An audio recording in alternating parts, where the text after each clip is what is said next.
Speedrunning is the most pure form of talent in gaming. Talent that takes years upon years of practice, learning every trick in the book and executing them flawlessly. But a perfect speedrun? You would have to execute every trick perfectly, make little to no mistakes, and you would have to do so on your first time playing.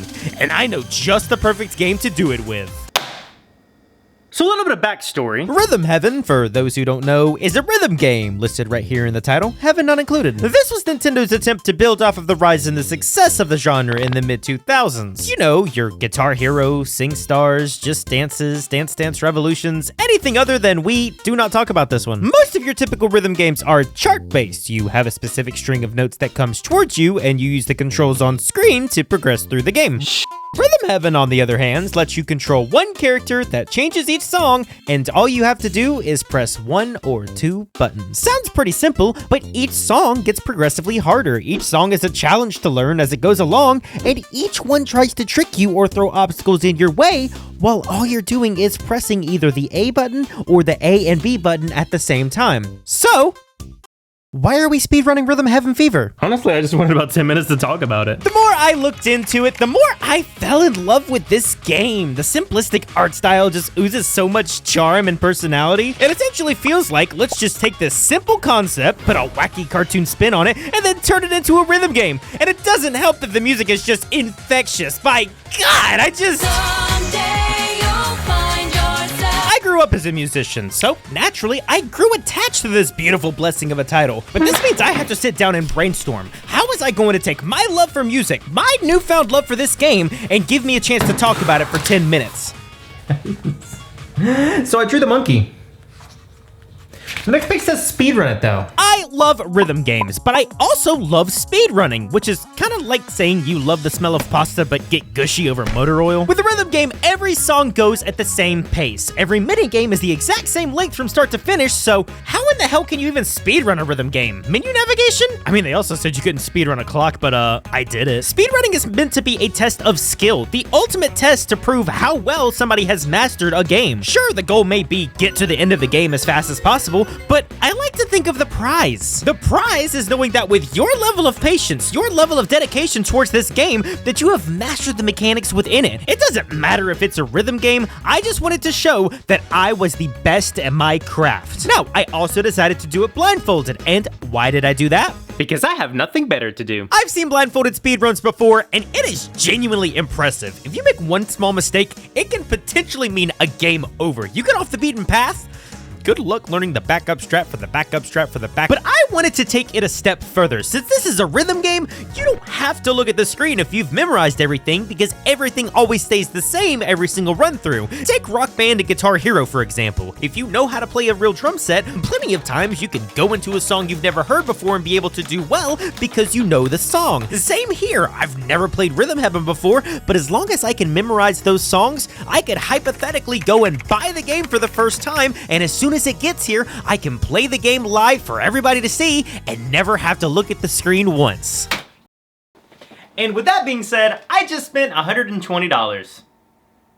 Help. So while I wait on my journey to begin, I have to memorize 50, that's right, 50 different songs and learn every tiny note inside of them so I can accomplish this goal. So let me explain how that works. Rhythm Heaven relies on audio cues. You know, that wind-up sound you hear when something is about to attack you in a video game? No exaggeration, every single button press in the game has an audio cue before it. So, for example, let's take the first minigame Hole in One. That's the audio cue for the little monkey throwing the ball.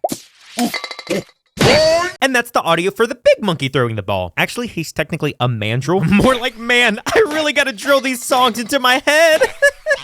Oh, what am I doing with my life? Every song having an audio cue and multiple audio cues per each song means there are over 100 total in the entire game, all controllable by the A button or pressing A and B together. Now, normally to combat the easy difficulty, the game will try to trick you by either messing up the pace, by changing up the beat, or throwing obstacles on screen to truly test your rhythm. I don't really think I need to worry about that second part. But I do need to worry about memorizing 50 different songs and listening to every audio cue, every subtle change to make sure I can accomplish this goal. And I've got to be honest, I've probably listened to this soundtrack over 300 times now. So I started practicing, memorizing every changeover, every single transition. If somebody were to play this song half a step down or change the tempo, You didn't even notice, did you? Hey man, can you come over here and sit on my car? I dedicated half of my time to learning every single song in and out, the entirety of the music composition for every part of this game, and the other half just trying to keep these songs from getting stuck in my head. And I'll do it again. I'm being honest, as many times as I've listened to this soundtrack,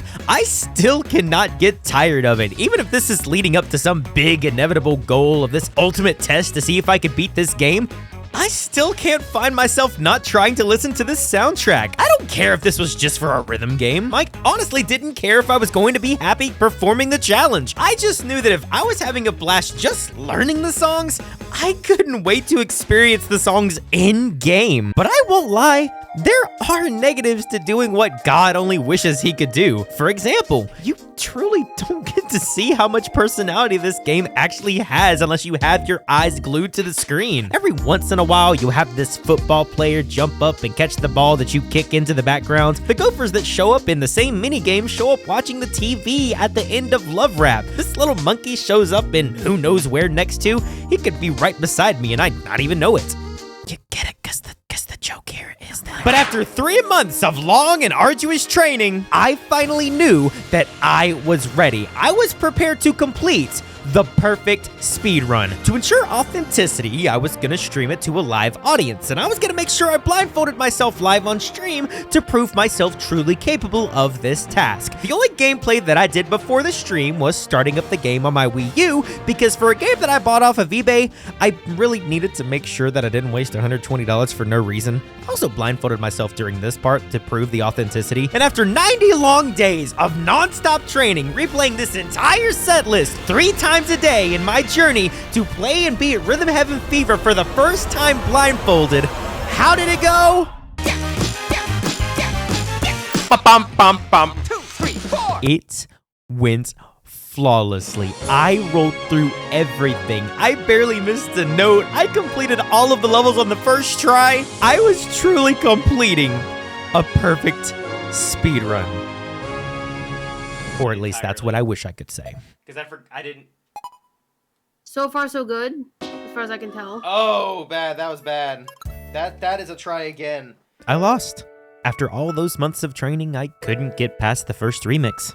The sound effects for the Screwbot Factory threw me off too much, and I ended up failing on the second minigame. It was over. The speedrun was a failure. But I don't like taking no for an answer. I might have failed at what I set out to do, but I wasn't gonna let that stop me from beating this game the way God never intended. You're telling me I'm just gonna throw away all those months of training because of a silly little robot minigame? No! I don't care if it's the perfect speedrun. I wanted to know the feeling of what it was like to beat a game for the first time blindfolded. It doesn't matter if I trip and fall along the way. Hell, that is a perfect speedrun in my eyes. Could my time have been better? Sure. Could I have hit every single note perfectly? Oh, 100%. But that's not the reason you speedrun. You speedrun to prove 100% that you are without a doubt a master of your craft. No matter if you can accomplish the goal you set out at the end of the day, if you conquer the task at hand, that feeling that you get when you finally overcome that goal you've worked so hard for, that feeling is more perfect than any sort of hack or glitch could ever give you. And after 3 hours, 25 minutes, and 50 seconds, I was able to accomplish this. Oh my god! Yes! Oh wait, that was not okay! We did. Wait. So wait. I don't know when the speedrun ends. I think it's over. I think it's just done. Yeah, I think it's done. Hey, Cheese Whiz! Hey, welcome Wait, to the chat! I think it. That's remix 10. So that's it. That's it. Yeah. Let's mix things up. I really need to find a new hobby.